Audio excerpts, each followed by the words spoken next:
सिंदूर सिंदूर और धार्मिक स्थान दोनों का आपस में क्या संबंध है और सिंदूर को धार्मिक स्थान से क्यों जोड़ा गया है। आपने कई बार धार्मिक स्थान पर जब आप गए होंगे धार्मिक यात्रा करने या कोई भी धार्मिक धाम करने, तो आपने देखा होगा जगह जगह सिंदूर बहुत अच्छे तरीके से सजाकर बेच रहे होते हैं, चाहे वो दुकानों पे हो या ठेले वाले हो या कोई भी हो।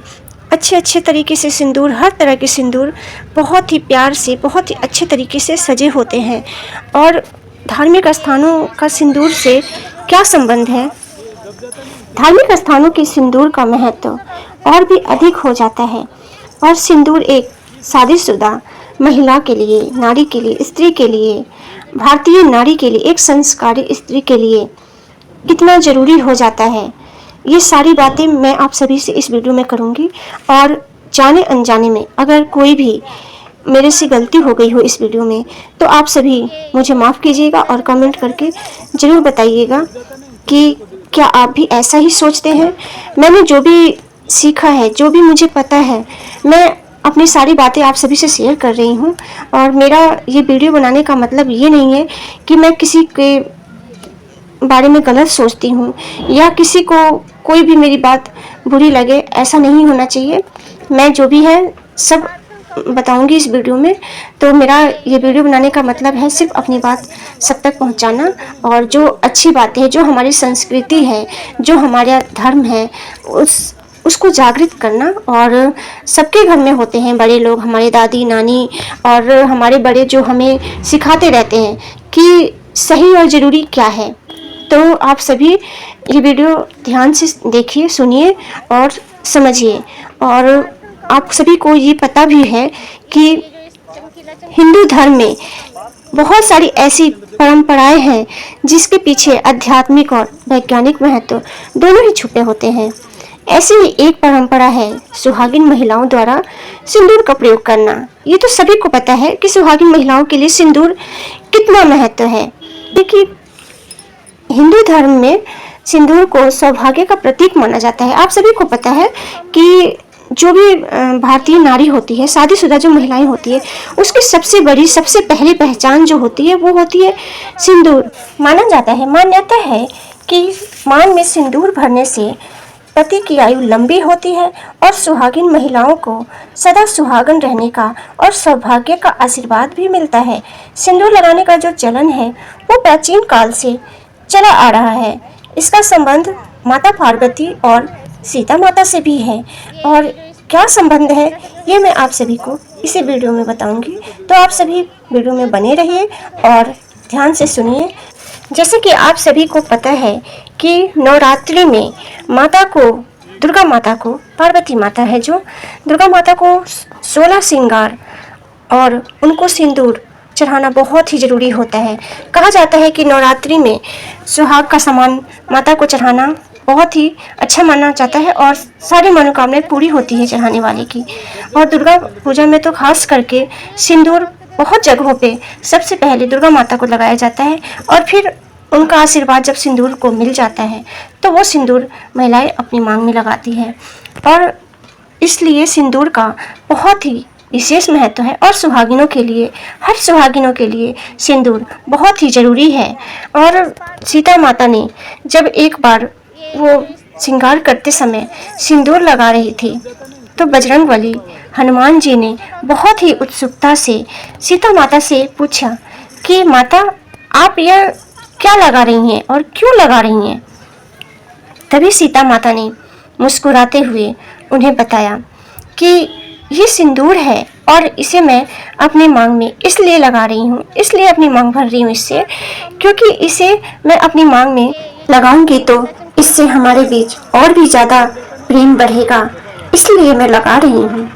यह सिंदूर लगाने से राम जी की आयु लंबी होगी, इसलिए मैं ये सिंदूर लगा रही हूँ। और ये देखकर, ये सुनकर हनुमान जी ने, बजरंगबली जी सोचे कि जब माता सीता अपनी मांग में इतना सिंदूर लगा रही है तो उससे राम जी की इतनी आयु बढ़ रही है, तो मैं तो क्यों ना पूरा ही सिंदूर लगा लूं। इसलिए उन्होंने, वो राम जी से इतना ज़्यादा मतलब प्रेम करते हैं, इतना ज़्यादा कि उन्होंने राम जी के लिए अपने पूरे बदन पे ही सिंदूर में मतलब लपेट लिया। और इसीलिए बजरंगबली को सिंदूर चढ़ाया जाता है। और बजरंगबली को जो भी सिंदूर चढ़ाते हैं उन्हें सदा सौभाग्य रहने का आशीर्वाद मिलता है। और यही खास वजह है कि देवी देवताओं का भी भरपूर आशीर्वाद है सिंदूर में। तो जब हम किसी भी धाम पे, किसी भी तीर्थ स्थल पे या धार्मिक स्थान पर जब जाते हैं, तो हम दर्शन करने के बाद, पूजा पाठ करने के बाद, या पहले अगर आप किसी देवी माता की पूजा के लिए जा रहे हैं तो वहाँ सिंदूर जरूर चढ़ाए। और अगर जैसे राम जी हो गए, श्याम जी हो गए, या भोले बाबा हो गए, अगर आप जा रहे हैं तो उनको तो सिंदूर तो नहीं चढ़ता है, लेकिन आप पूजा करने के बाद जब वापस आए तो वहाँ से सिंदूर और बिंदी, चूड़ी जैसे श्रृंगार का सामान आप खरीद कर ला सकते हैं। और कुछ नहीं लाए तो सिंदूर तो ज़रूर लाए, सिंदूर, बिंदी, और भी कुछ नहीं तो सिंदूर ज़रूर लाए। और ऐसा इसलिए किया जाता है कि धार्मिक स्थान जो होते हैं, मंदिर के आसपास बिकने वाले ये श्रृंगार के सामान, इसमें देवी देवताओं का और भी ज़्यादा आशीर्वाद होता है वहाँ का। और हम जब आते हैं धार्मिक स्थान से, आपने कई बार सुना होगा, जब हम कोई धाम करके आते हैं या कोई भी धाम करके आता है, तो हम जब प्रसाद बांटते हैं तो प्रसाद के अंदर हम जो सिंदूर लाए होते हैं उस सिंदूर में से थोड़ा थोड़ा सिंदूर सभी को, किसी भी आप पेपर में लपेट लीजिए या कैसे भी, किसी भी तरीके से आप सिंदूर, हो सके तो आप जो बिंदी लाए हैं उसमें से एक एक बिंदी भी उसी पेपर पे चिपका के आप सभी को प्रसाद के रूप में बांट सकते हैं। ये भी बांटना बहुत ही अच्छा होता है, बहुत ही शुभ होता है। ये आपके लिए अच्छा है, क्योंकि आप जितना बांटेंगे आपको उतना ही बढ़ेगा। तो हम तो यही करते हैं कि जब भी कोई धार्मिक जगह पे जाते हैं तो वहाँ से आते टाइम और कुछ नहीं तो सिंदूर तो हम अवश्य ही लाते हैं। और हमें कई जगहों से मिलता भी है प्रसाद में। जब प्रसाद देते हैं लोग तो एक न्यूज़पेपर हो, पेपर हो, लिफाफा हो, कुछ भी हो, उसमें थोड़ा सा सिंदूर डालकर, लपेट कर और उस प्रसाद के अंदर डाल देते हैं। तो हम उसको प्रसाद के रूप में उस सिंदूर को लगा लेते हैं।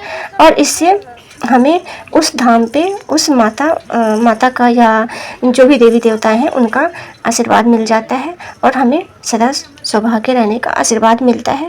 तो सिंदूर का ये जो बहुत ही मतलब महत्व है, ये शायद ही सबको नहीं पता है, क्योंकि अब सिंदूर की महत्व जो है वो धीरे धीरे कम होते जा रही है, ऐसा मैंने देखा है। अब तो बहुत सारे लोगों ने, बहुत सारे शादीशुदा महिलाओं ने सिंदूर को अपने आप से दूर रखना शुरू कर दिया है, अलग कर दिया है। बहुत सारे स्त्रियों को ऐसा देखकर लगता ही नहीं है कि वो मैरिड है या अनमैरिड है, मतलब सिंदूर का कोई नाम ही नहीं होता उनके लिए तो। और तो वो महत्व को क्या जानेंगे। और यहाँ तक कि हमारे जो छोटे छोटे बच्चे होते हैं वो भी आज के टाइम में देखकर कंफ्यूज हो जाते हैं कि कौन आंटी है और कौन दीदी है, क्योंकि जो बड़ी बड़ी जो होती हैं लड़कियां जो होती हैं वो तो अनमैरिड जो है वो तो सिंदूर नहीं लगाएंगी, लेकिन जो मैरिड है वो भी सिंदूर नहीं लगाती हैं। इसकी वजह से अब कोई मैरिड और अनमैरिड दोनों अगर एक जगह होते हैं, एक साथ होते हैं, तो एक अनजान बच्चा आएगा तो वो कैसे पहचानेगा कि कौन मैरिड है कौन अनमैरिड है।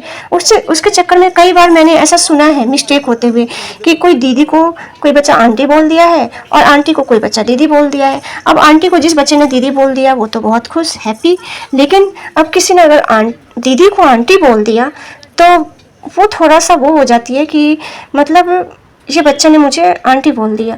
लेकिन फिर भी ये यहाँ पे समझने वाली बात है कि सिंदूर लगाना ये किसी भी तरह से बुराई नहीं है। जितने भी प्रोफेशनल लोग हो जाते हैं ना, जितना आगे बढ़ते हैं उतना अपनी संस्कृति को छोड़ते हुए चले जाते हैं। वही शादी में भर भर के सिंदूर लगा लेते हैं, कोई घर में पूजा पाठ हो या कोई भी ओकेशन हो, सेलिब्रेशन हो, उसमें भी सिंदूर लगा लेते हैं। लेकिन डेली रूटीन में क्यों नहीं? डेली रूटीन में सिंदूर लगाना, या ऐसा कौन सा ऑफिस है या कौन सा जॉब है, कौन सा काम है जो एक नारी को, एक स्त्री को अपनी संस्कृति और ये सिंदूर लगाने के लिए रोकता हो? मुझे तो नहीं लगता है। सिंदूर लगाने से उल्टा नारी की जो सुंदरता है वो और ज़्यादा बढ़ जाती है। और सबसे बड़ी बात यह है कि ये हमारी संस्कृति है। आपने अपनी दादी को, नानी को देखा है कि वो बिना सिंदूर के हैं? नहीं, वो लोग तो खास करके और कोई श्रृंगार करे या ना करे, कितनी भी बूढ़ी हो जाए, उन्होंने सिंदूर लगाना ही लगाना है। तो जब बच्चे बड़ों से देखकर सब कुछ सीखते हैं तो ये चीज़ें क्यों नहीं। अब बोलते हैं नहीं हमें सिंदूर, हम इतना इतना कैसे भर के जाएं, ऑफिस जाना है, जॉब करना है। ऐसा नहीं है, सिंदूर लगाना कोई बुराई नहीं है। बहुत बड़े बड़े जो होते हैं वो भी सिंदूर लगाते हैं। ये यहाँ पे अपनी खुद की जो मेंटलिटी है उसको बदलने की ज़रूरत है, क्योंकि सिंदूर लगाना कोई बुराई नहीं है। तो आई होप आप सभी को मेरी ये बातें अच्छी लगी होगी और मेरी ये दी हुई जानकारी अब सभी को पसंद आई होगी। और अगर आप सभी को पसंद आई हो तो वीडियो को लाइक कीजिए, कमेंट कीजिए, शेयर कीजिए, और आप पहली बार आए हैं तो प्लीज़ सब्सक्राइब कर दीजिए। और मैं आप सभी को जय माता दी, जय माता दी, जय माता दी। अब मिलूंगी मैं अपनी अगली वीडियो में, तब तक के लिए आप सभी को बहुत बहुत धन्यवाद।